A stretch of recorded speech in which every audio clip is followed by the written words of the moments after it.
空调流出来的水比空调还值钱，现在很多人还不知道，千万别倒掉。现在正是夏天，咱们大家都爱吹空调，但是吹空调会排出来很多水。今天修空调的老师傅告诉我，空调排出来的这个水可是个宝。如果说你把它收藏起来，利用好，也就等于你一夏天吹空调不花1分钱。究竟空调排出来的这个水有什么妙用？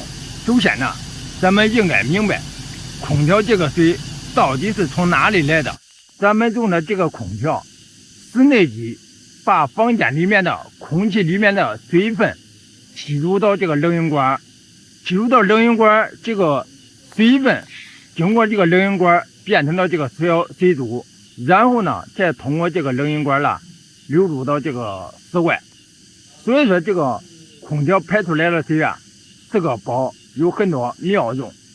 最主要的有3大用途，下面呢我再给大家说说。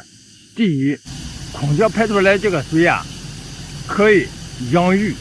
你养鱼这个鱼长得特别肥特别壮，因为这个水它比较干净，它也不含其他的这个杂质污染的东西，所以说这个空调排出来的水非常的干净，非常适合这个养鱼。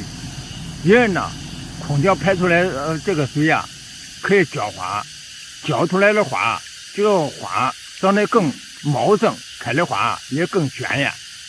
第三呢，空调排出来的水咱们也可以拖地，你拖地的时候不用使用任何的清洁剂，就可以把这个地拖得干净明亮。所以说这个空调排出来的水，如果说咱们把它收藏起来，利用好的情况下，1年可以省不少钱。